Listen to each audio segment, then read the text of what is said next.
Good evening. I'm Kevin Stewart, and today covering the importance of HBCUs, I have Mr. Paul. Mr. Paul is a graduate student from Texas Southern University who majored in computer science and minored in biology. Okay, how you doing? I'm currently in grad school at the time. I'm taking up allied health studies and management, and I met Mr. Stewart here on the class trip. No, not the class trip. The fun bus trip that we took to what is it, New New Orleans, Orleans, Mississippi. Mississippi. We rode to Mississippi, and went to Alabama. Throughout that trip, I found out that Mr. Stewart here has character, and I could see him excelling in life, and graduating from college one day like myself. All right, we can get to a little personal information. When and where were you born?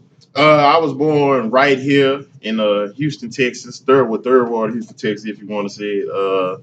I went to the first African American high school here, which is James D. Ryan. It was a middle school by the time I was in school, but it was the first African American high school in the state of Texas.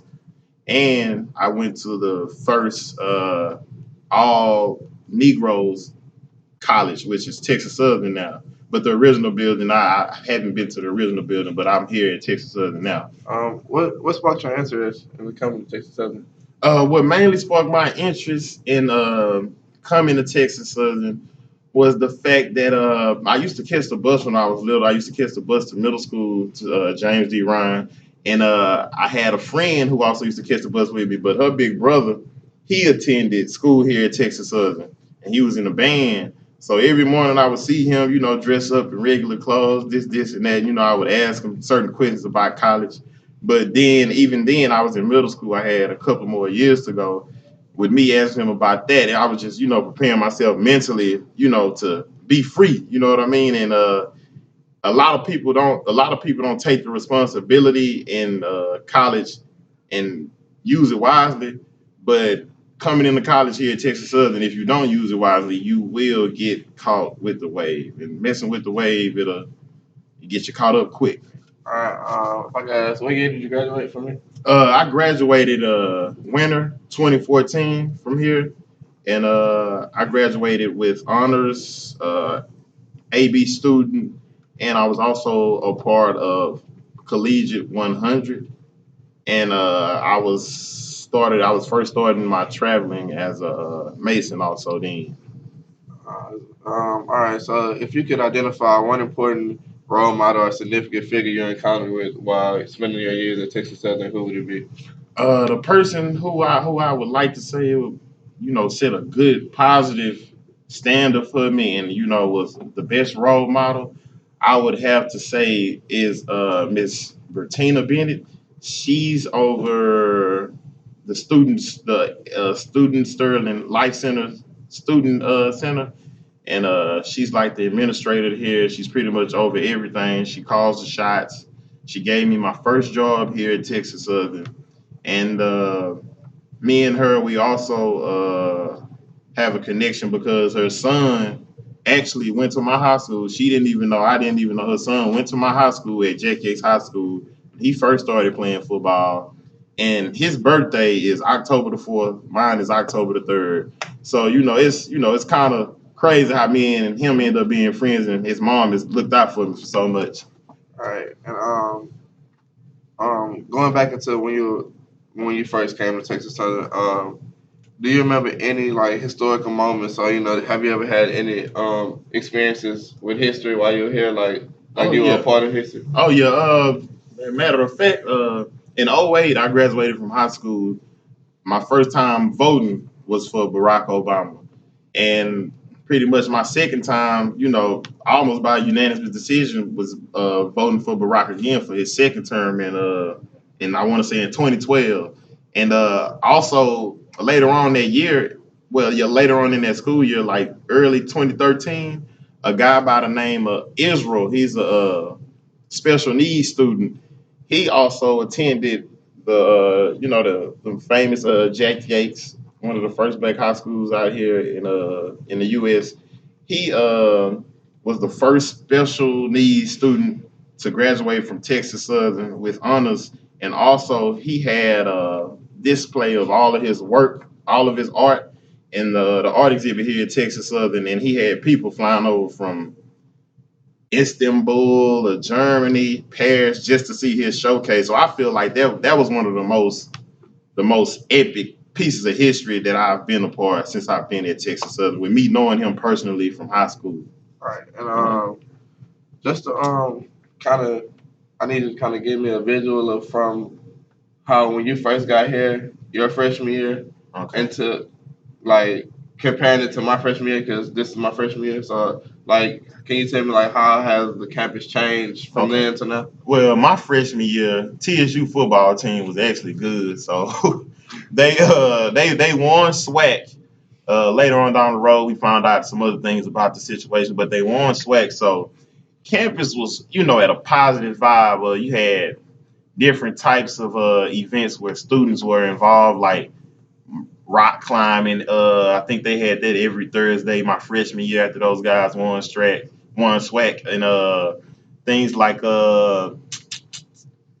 Wilding Out Wednesdays, Hump Days here in the game room where we are now, where I currently work, and all types of good things. But compared to now, man, that was a cakewalk, man. These days at Texas Southern, man, you can't walk up the Tiger Walk without even feeling safe about a certain color you wear, or you talking to a certain guy a certain way, or him looking at your chick. It's an image thing right now that's going on at Texas Southern. And see, right now, with us building on what we have, from the past previous situations where guys have been shot or whatever, that's minor, because most of the things that was happening, that was involved students that were from outside of the campus. So with us building on from that, I'm pretty sure in the next 4 years, when you're talking to a freshman, you'll be telling him, well, hey man, when I was a freshman, this and this and this was going on. By that time, you should be in administration. You know what I'm saying?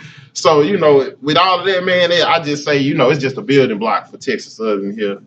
All right. Getting back on a connection basis, like more of a family basis. How do you feel that HBCUs are like? Do you feel that HBCUs are important? Oh yeah, most definitely. I could tell y'all, I've been to a lot of cities, and a lot of cities are either run by their business or their university. I went to Tuscaloosa, Alabama for a football camp, and I'm pretty sure people are familiar with Alabama football.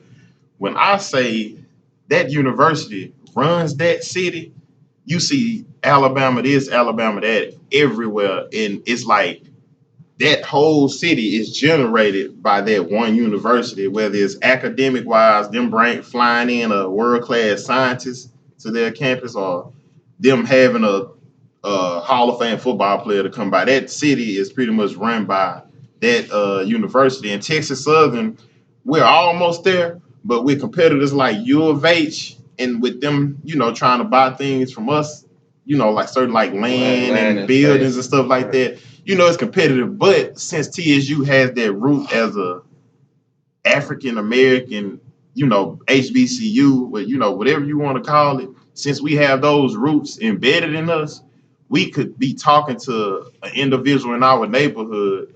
And in my neighborhood, most of those people are say like 34 and up. I was considered the baby of my neighborhood until I had a little cousin born. And most of those people worked at TSU. None of their children went to TSU, but most of them worked at TSU. And see, with them working at TSU, it made a pathway for their children to know that, hey, I want to be able to either work at this school or attend this school for education wise.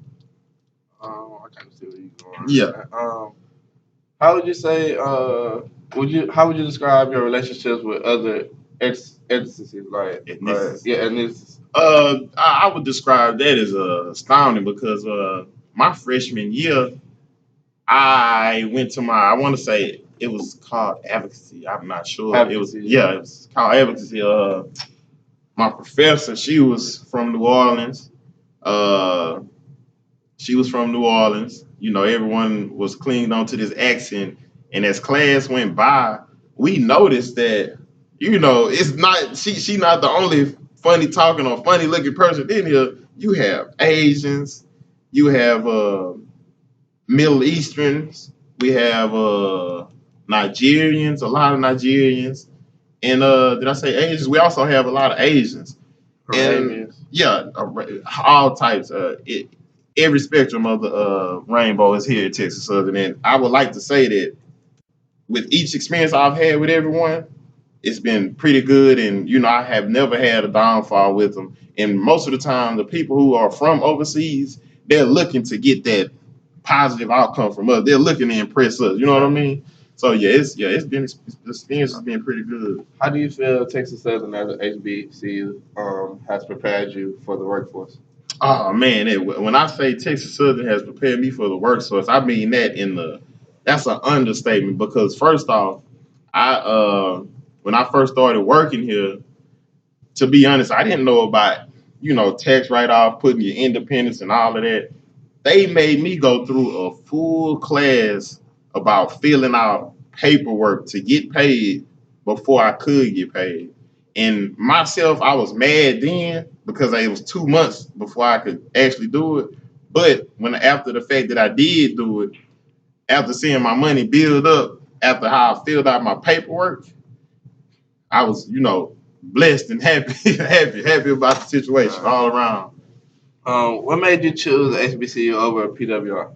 I chose an HBCU because I had already had a decent experience at a PWI at Ohio State, and I didn't like it because I was getting I was getting mixed up in the politics of a college without getting the full college experience.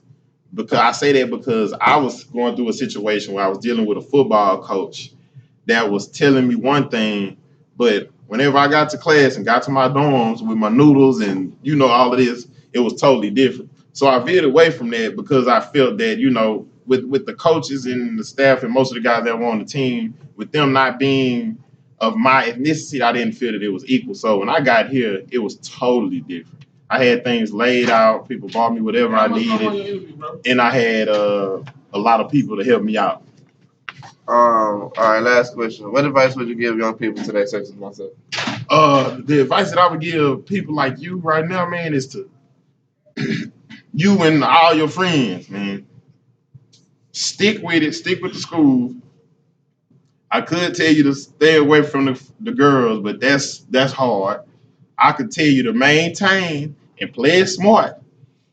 And also, last but not least, I'll just say it again, just stick with your school. I can't tell you to go study every day. I can't tell you to go do this every day because that's your choice. But I can just tell you to just stick with it, stay positive, and don't let any outsider, even I've had situations where my own father, step away from the camera. My own father told me, say, "Hey man, don't you think you've been in school too long?" Who says that to their son or anyone? But his mind state is a working mind state. Like I was saying, he worked for a university. He didn't work for TSU. He worked for Rice or PWI. That's his fault though. So just stick with whatever you got and just keep rolling with it. Stay on a positive note. Somebody come slap you right now. Somebody come take your J's. You stay on a positive note. You know why? Because you still got your books and you can still maintain everything that you got going on. All right, appreciate it, man. All right, man. Thank y'all. Went a little overboard.